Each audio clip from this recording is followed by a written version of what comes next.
He tried to scam his own mother's funeral to steal her house, but she was just on a trip and sent him screaming at the doorstep. I've made up my mind.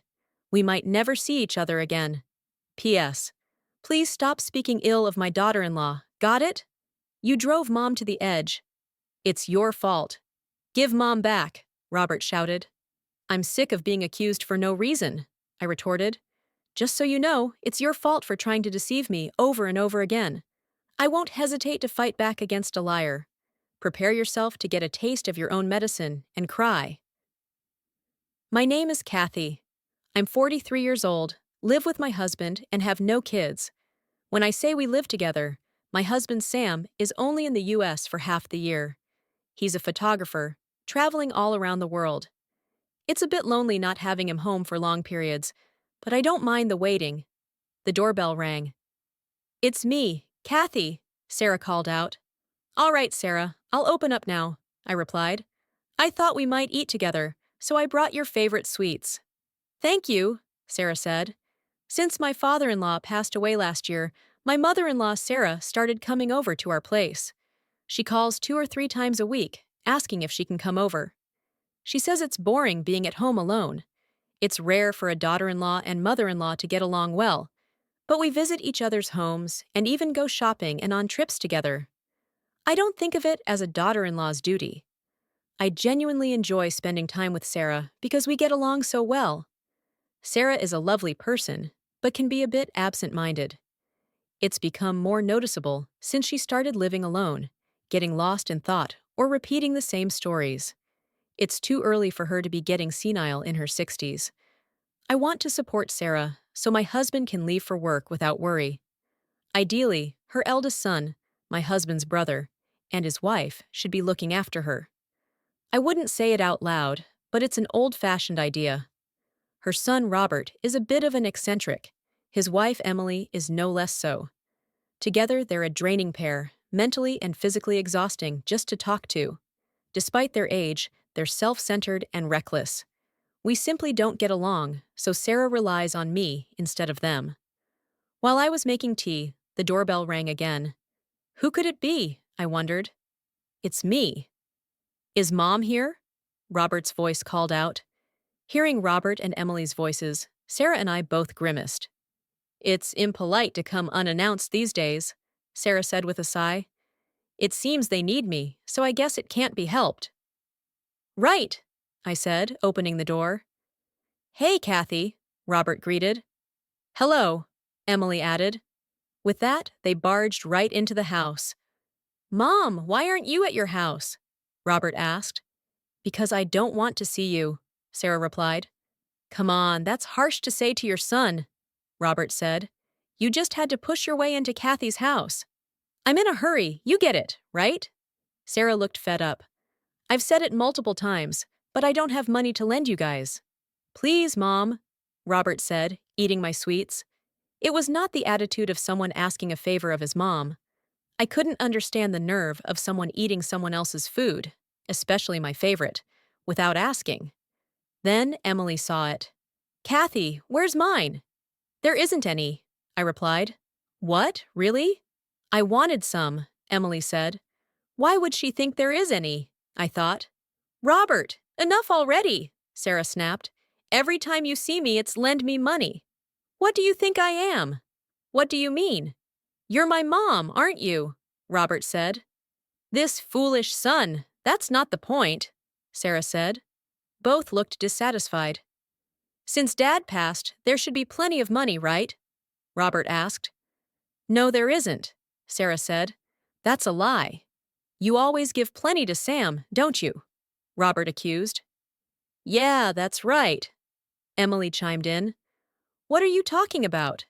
It wouldn't be possible for him to go abroad so often if not, Robert said. It's not a vacation, it's his job, I said. There's no such thing as unfair. If there's a job offer, no matter how long or dangerous, he has to go. It's not all fun. By the way, where is he now?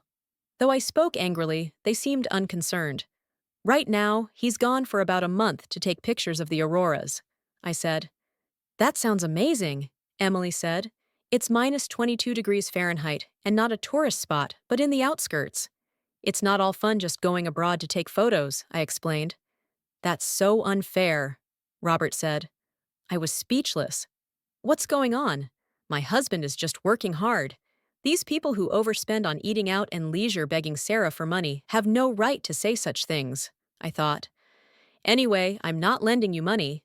I don't have it on me either, Sarah said. You're so stingy, Robert said. Fine by me if I'm stingy, Sarah retorted.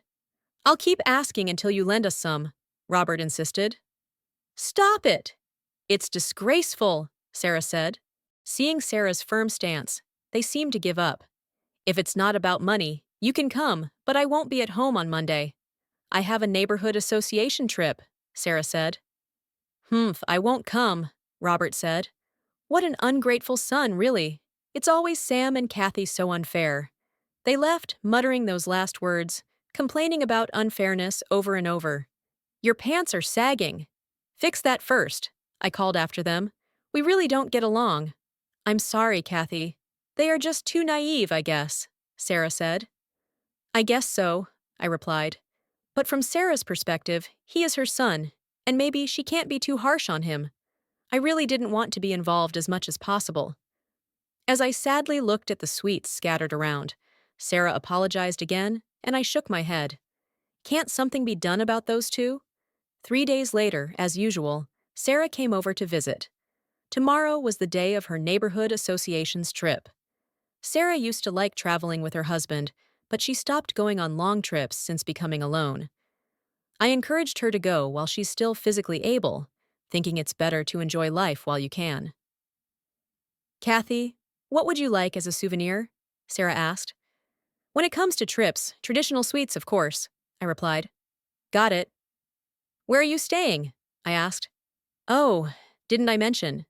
It's a day trip, Sarah said. Oh, I see, I said. At that moment, Sarah's phone rang.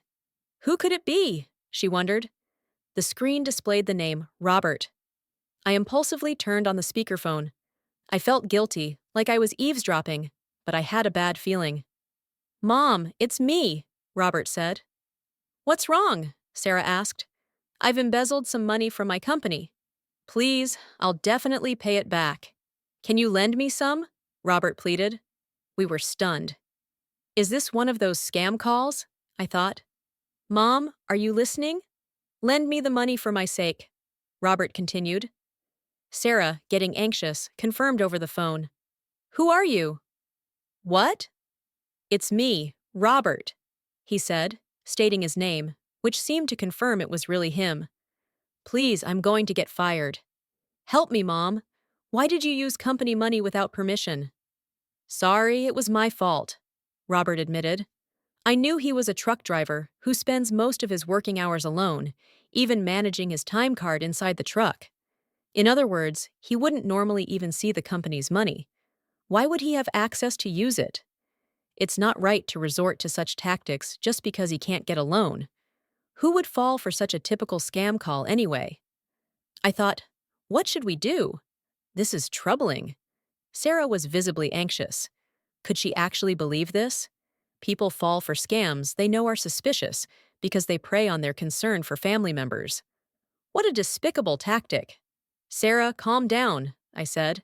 It's just a scam pretending to be a family member. It's just a nasty prank. Hey, I almost had her.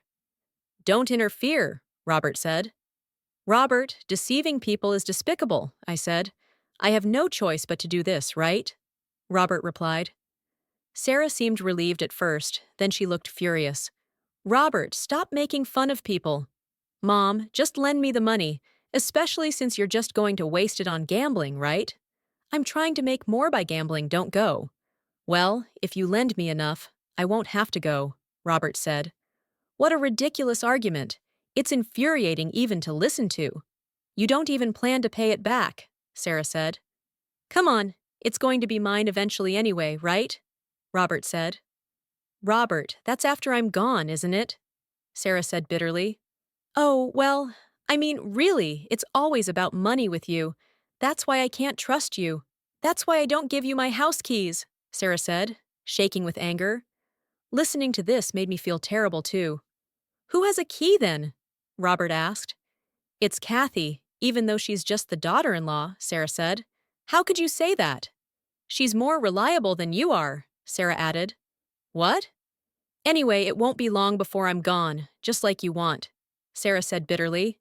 I couldn't keep quiet anymore. Robert, that's enough. There are things you shouldn't say. Don't interfere, outsider. Do you understand how Sarah feels? Don't talk like you know, Robert snapped. Switch with Mom. I'll take it from here, Emily said. Excuse me? What a troublesome son, I thought. After the call ended, Sarah tried to laugh it off, but she couldn't hide her shock. Direct conversations always turn into fights, don't they? I want to help, but I feel like getting involved might make things worse, I said. Sarah, how about communicating through email? It might allow both of you to calm down. Maybe I'll try that, Sarah said, starting to draft an email. The next day, Sarah went on the day trip as planned. Concerned about yesterday, I didn't want to leave Sarah alone. If you get tired, stop by my place on your way back. I'll have dinner ready, I messaged her.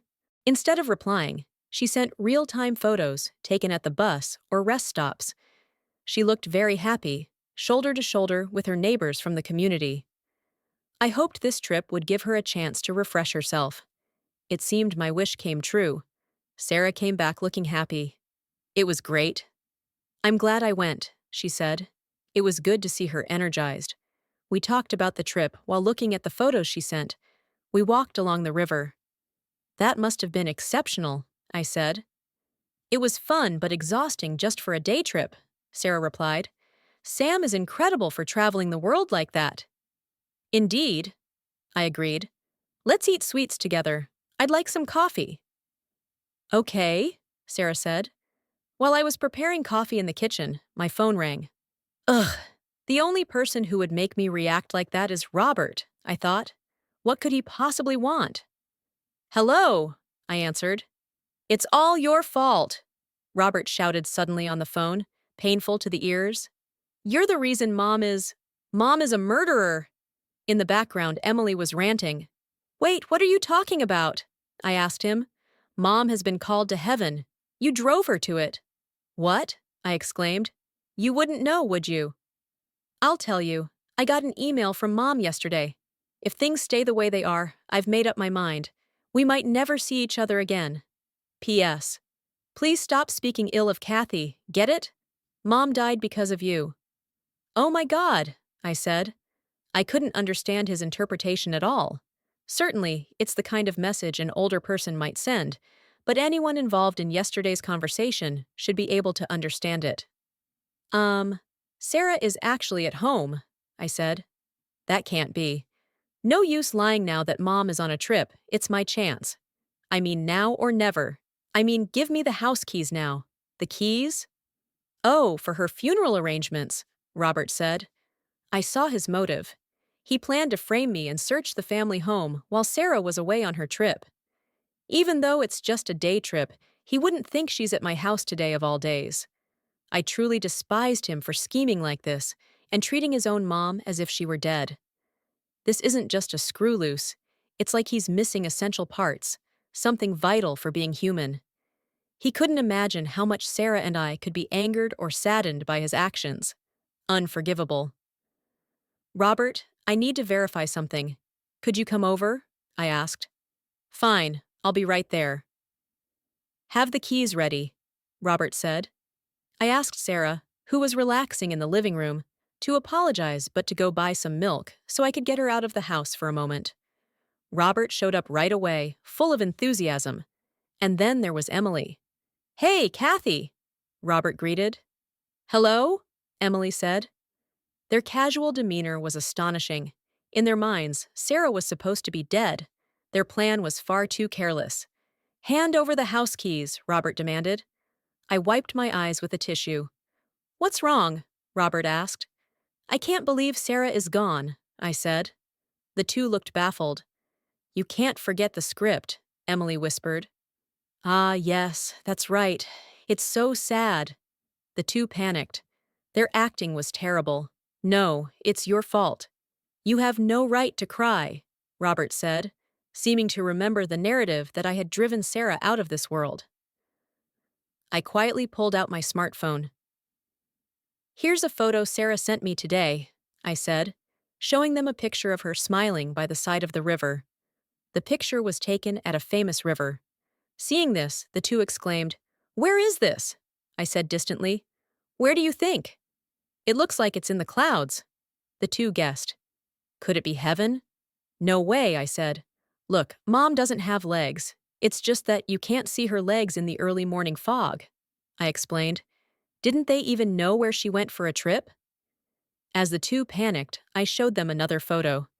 It's Sarah standing on the bridge. She looked tired, probably from walking, I murmured. Looking at this, Sarah seems to have some regrets. Is this the river Styx? No way! Stop joking. Mom's just on a trip, right? What are you talking about? Robert stammered. No, that's not it, Robert. This isn't my fault. I haven't done anything. Please don't suspect me, I said. As they looked back and forth between me and the photo, confused and panicking, their fabricated story seemed to become reality, and they were scared. Hey, let's just stop this, okay? Emily said. Shut up. We can't back down now, Robert insisted. I looked at them with bitterness. Let's end this foolishness. It's time they admit the truth and apologize, I thought. I think this will make it clear. It's from Sarah. Please enjoy, I said, opening a box of traditional sweets, the souvenir. They should realize by now, but they didn't. Are these funeral treats? Robert asked. No way. The funeral is already over? We weren't even invited. Sarah must still be mad at us, Emily said. How did it come to this? I thought. Look closely. Are they losing their judgment from fear? The two were pale with despair, tears in their eyes. Is Mom really gone? Robert asked. Hey, calm down. Wait, who's at fault here again? Emily said. It's you, Robert accused. Just as I was about to reveal the truth, the doorbell rang. It's my husband, Sam. I'm home, Sam called out. Surprise, what's going on? Weren't you supposed to be back later? I asked. The shoot finished early, Sam said. Wait, Robert, what's happening? Sam, seeing his brother and sister-in-law wiping tears, was surprised. What happened? He asked. Sam, Mom is dead, Robert said. Oh, Mom? Yeah, I just passed her a while ago, Sam said. What? Robert exclaimed. Besides, listen to this. I had quite a scare in the snowy mountains. I almost became an icicle after a fall, Sam said. The two grew even paler. Sam, you really just fell? Robert asked. Yeah, I thought I was going to knock myself out, Sam said. See? You did see Mom, didn't you? Robert asked. Yeah. You're not supposed to go home yet, are you? Emily added. But I'm done with my work. You don't realize what's happened to you, do you? Sam laughed. What are you talking about, Robert? You're being strange. It's magical and wonderful. You should try it too. What? The auroras? It's like angels descending from the sky. Has the call come for us? Robert asked. We'll pass. It's too soon for us, they said, shaking their heads in a cold sweat. Look, we're going home. We've been feeling a chill here and we don't want to stay. A chill? Yeah, it feels ominous, Emily said. Are you sure it's not just your imagination? Robert, were you always this sensitive? Sam asked, holding them back. It's all right. Why don't you stay a while longer? I'm sure Mom will be here soon, too. Hearing this, they gulped noisily. Mom's coming soon? Robert asked. Yeah. She said she'd be right here. Wait for her, Sam said. No, no way. The two screamed and dashed out of the house, but they ran into Sarah, who had just returned at the entrance. Whoa, Robert exclaimed. What are you doing screaming at the sight of me? Sarah asked. Mom, weren't you supposed to be on a trip? Tell us that's true? What? That trip ended a long time ago, Sarah said. No, that can't be true.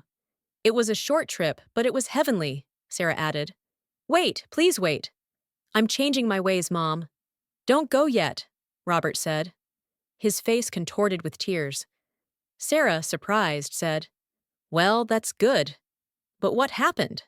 Emily was also crying out of fear. Sam was dumbfounded by the situation, but explanations would have to wait. "Robert, you said you're changing your ways. Can you please stop asking for money?" Sarah asked. "I will." "I'll stop," Robert said. "I'm glad to hear those words," Sarah said. He must have realized the gravity of his previous jokes. "What's going on?" "I really don't know," I said. "I see. Let me explain," Sarah said. "I want to hear about the auroras from Sam, who had just returned after a long while. It looks like this will be a long conversation, so I'll make some tea. There's plenty of sweets, so no worries." Later, Robert, who had said he felt a chill, developed a fever. It's not surprising, after all that cold sweat. Maybe it's a fever from realizing his mistakes. However, he and Emily kept saying it's a curse or retribution, turning into a feeble version of themselves. Such impressionable people. Or rather, they are simply too straightforward. If only they'd live honestly, they are essentially good people. At least, that's what I hope. For now, I don't intend to forgive Robert. And even if he repents, it doesn't erase his past actions. No matter how much time passes, we will never see eye to eye. But for Sarah, no matter how old her son gets, he's still her son, a troublemaker who just grew up. They say the child who causes the most trouble is the dearest, and as always, she'll probably forgive him again and again. Thinking this, Sarah exploded with anger upon hearing everything, between the attempted scam and the near burglary, and learning her bought souvenirs were nearly used as funeral treats. Anyone would get angry. "How can you at your age not know what's right and what's wrong, you idiot son?" Sarah shouted. "I'm sorry," Robert said. Instead of his usual retorts, he just apologized. "Maybe that's a small improvement. But I'm still very much alive, so don't you forget that," Sarah said. "Nothing wrong with that." "Stay healthy as long as you can," I said. "We may not get along, but on that, we agree. Sam will soon leave for work abroad again. While he's worried about the family, he says it's all good because I'm here. It's a bittersweet feeling. I'll keep an eye on Sarah as her tea buddy and watch over Robert so Sam can go work with peace of mind." Kathy stood firm, her bond with Sarah unshaken despite Robert's schemes. Sarah's anger erupted as she recounted the ordeal: Robert's fake scam call, his attempt to steal her house keys, and the audacity to treat her souvenirs as funeral offerings. "You're 40, Robert. How do you not know right from wrong?" Sarah scolded, her voice trembling with betrayal. Robert, unusually subdued, muttered apologies, a flicker of remorse in his eyes. Emily, pale and silent, seemed to grasp the weight of their actions. Kathy watched, her heart torn between disdain and pity. Robert's fever, perhaps from guilt or stress, left him and Emily whispering about curses, their bravado replaced by fear. Sarah, though hurt, softened slightly. "He's my son, Kathy. Troublesome, but mine." She sighed, her love enduring despite his flaws. Kathy nodded, understanding the unbreakable tie of family, yet resolute in her stance. "He needs to change, Sarah. Apologies don't erase deceit," she said firmly. Sam, preparing for his next trip, entrusted Kathy with Sarah's care. "You're my anchor," he said, kissing her forehead. Kathy smiled bittersweet, but determined she'd protect Sarah, her tea buddy and confidant, while keeping Robert at arm's length. His schemes had failed, and Kathy's home remained a sanctuary. As Sarah shared stories of her trip, her laughter filled the room, a stark contrast to Robert's chaos. Kathy served the traditional sweets, their sweetness a reminder of simpler joys. Robert and Emily, chastened, promised to reform, but Kathy remained wary. Actions speak louder, she thought, sipping her coffee. Sarah's health and happiness were her priority, and she'd ensure Robert's antics wouldn't disrupt their peace again. Sam's impending departure loomed, but Kathy felt ready. She'd guard their family's harmony, letting Sarah's warmth and resilience guide her. Robert might never change, but Kathy's strength would hold firm, a quiet triumph over his selfishness.